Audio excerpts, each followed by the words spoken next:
गुरु की साजी नवाजी ममता माई, प्यारी सास संगत जी, परम प्यार से बोलिए धन निंकार जी।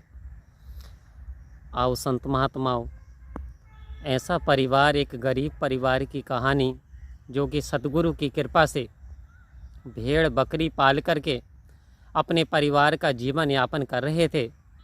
आओ संत महात्माओं, एक ऐसी कहानी जो निरंकार प्रभु की कृपा से उनके जीवन में खुशहाली आई और वो एक सफल व्यापारी बन गए। आओ संत महात्मा शुरू करते हैं। एक परिवार भेड़ बकरी का पालन करके अपने परिवार का गुजर बसर कर रहे थे संत महात्माओं, और काफ़ी गरीब थे। लेकिन जहाँ भी सत्संग होती थी क्षेत्रीय, तो वो क्षेत्रीय सत्संग में ज़रूर जाते थे और जाकर के वहाँ पे सेवा सत्संग सुमरण किया करते थे संत महात्माओं। ऐसे करते करते उनका जीवन बसर हो रहा था। कठिनाइयाँ काफ़ी जीवन में आ रही थीं, क्योंकि उसके सिवा उनके पास कोई और दूसरा रास्ता नहीं था संत महात्माओं। आओ प्यारी सात संगा जी, लेकिन दातार पे बहुत भरोसा था, निरंकार पे बहुत भरोसा था कि यही हमारी समस्याओं को दूर करेगा। आओ संत महात्माओं, उनके जो पिताजी थे उन्हें बुरी लत लग गई थी, यानी वो शराब पीते थे, जुआ खेलते थे और अपने बच्चों की कोई मदद नहीं करते थे। अपने बच्चों से उन्हें कोई लेना देना नहीं था, इसी काम में मशगूल रहा करते थे। उन्हें कोई चिंता नहीं थी खर्चा कहाँ से होगा परिवार का, किस प्रकार से बच्चे का भविष्य बन पाएगा, उन्हें ऐसी कोई भी चिंता टेंशन नहीं थी। आओ संत महात्माओं, समय बीतता गया। एक दिन की बात है कि उनकी माताजी उनके कपड़े धो रही थीं, और जब कपड़े धो रही थी तो उन्हें कुछ आहट हुई।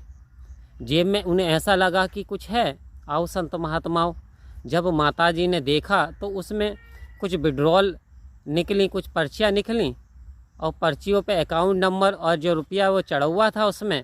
प्यारी सात संगा जी, वो लड़के को दिखाई माताजी ने कि बेटा देखना ये क्या निकला आपके पिता की जेब में से।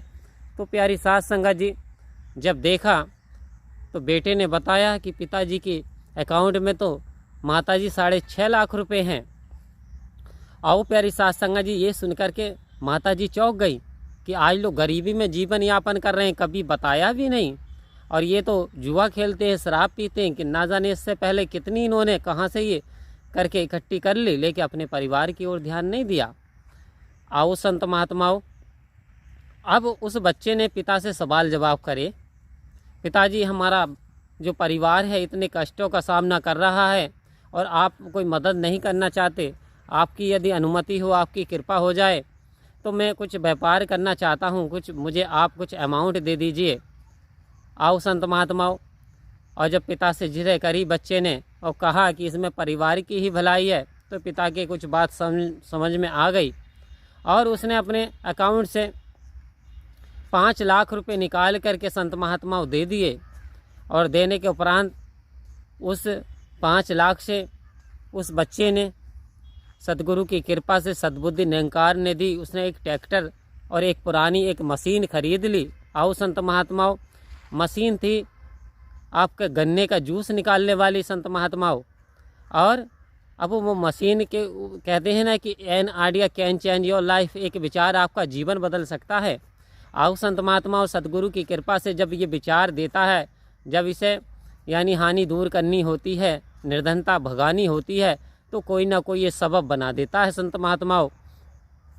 तो होता क्या है, अब वो गांव-गांव जा कर के वो ताज़ा रस पिलाता था, पेरता था। आओ संत महात्माओं, कहाँ वो परिवार 2 वक्त की रोटियां भी सही से नसीब नहीं हो पाते थे, फल फरूद की तो बात दूर रही।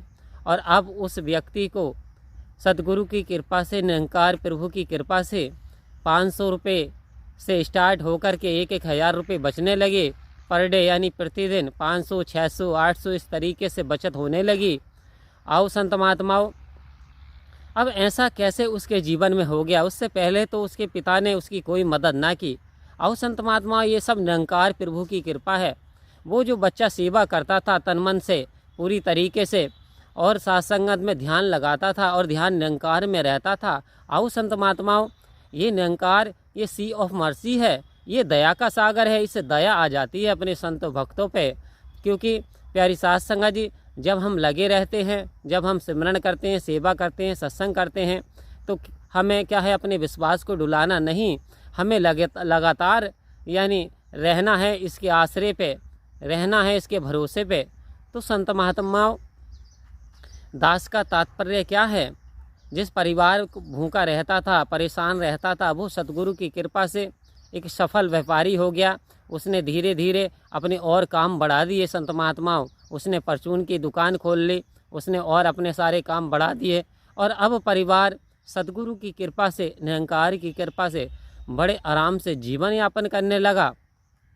आओ संत महात्माओं, कहने का दास का क्या तात्पर्य है?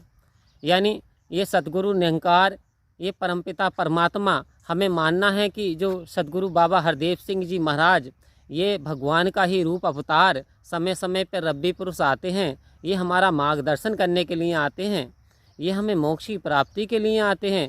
आओ संत महात्माओं, ऐसा ही मानना उस परिवार का था कि आज माता सुदीक्षा समंदर हरदेव जी भगवान जी का रूप ही बनकर के इस संसार को पार उतारने आई हैं, हमारे कष्टों को हरने आई हैं। तो आओ संत महात्माओं, हमें सतगुरु पे पूरा विश्वास करना है, हमें निरंकार पे पूरा विश्वास करना है। आओ संत महात्माओं, दास का कहने का तात्पर्य है कि हमें सेवा, सत्संग, सुमरण नहीं छोड़ना, चाहे हमारे पास कितनी ही परेशानी क्यों ना आ जाएं। आओ संत महात्माओं, यदि हम डगमगाए गए तो फिर हम 84 वाले उसमें जाने वाले होते हैं, फिर वही कष्टों का हमें सामना करना पड़ता होता है। यकीन मानिए संत महात्माओं, समय बदल जाता है, हर समय एक सा नहीं रहती। सद्गुरु की कृपा से समय परिवर्तित होता रहता है। तो यदि आप भी गमगीन हैं, परेशान हैं, तो आपके ऊपर भी सद्गुरु की कृपा बहुत जल्द होने वाली है। ऐसा विश्वास करके सेवा, सत्संग, सुमरण लगातार अपने जीवन में करते रहिए। और दातार से मांगना क्या है संत महात्माओं? सबके भले की कामना ही मांगनी है कि दुनिया दे सारे सुख पादो मेरी झोली बीच, फिर भी मिलाए रखना संता दी टोली बीच। हमें ऐसी अरदास करनी है, हे सच्चे पातशाह, दुनिया दे सारे सुख संतों की झोलियों के अंदर डाल दे। तेरे पास किसी चीज़ की कमी नहीं है सच्चे पातशाह, तू निरंकार है, साकार है, करन करावन हार है कि करन करावन हार तू। सब कुछ तेरे पास, अंग संग तुझको देख के दास करे अरदास।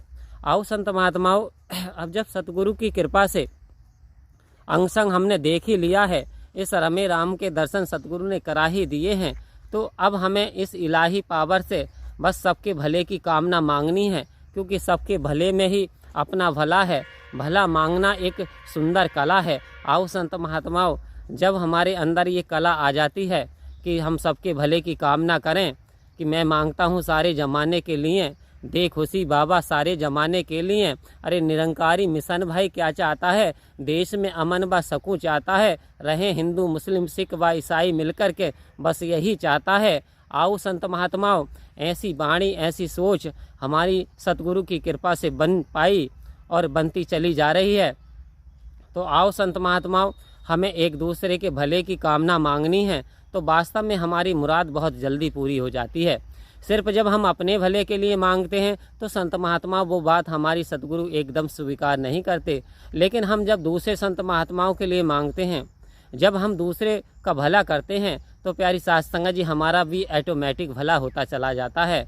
कहा है कि दगा किसी का सगा नहीं, ना मानो तो कर देखो, जिन लोगों ने दगा करे उनके घर आज उजड़ देखो। आओ संत महात्माओं, जिन लोगों ने दूसरों को धोखा दिया आज वो पीड़ित व परेशान है, लेकिन जिन लोगों ने भी भले भले काम किए, संत महात्माओं, आप एक पौधा लगाते हो तो पौधा एक दिन में ही पेड़ नहीं बन जाता, उसे समय लगता है, धीरे धीरे वो पेड़ का रूप धारण कर लेता है। तो इतना ही दास कहेगा कि सद्गुरु पे विश्वास बनाए रखिए, निरंकार पे विश्वास बनाए रखिए। वास्तव में हमारे सारे दुख तकलीफ अब दूर होने वाले हैं, अब सतगुरु की हम पे कृपा होने वाली है। संत महात्माओं, ऐसी अरदास, ऐसी विनती करते हुए आप जी से दास यानी निवेदन चाहेगा, यहीं क्षमा याचना परम प्यार से बोलिए। धन्यवाद।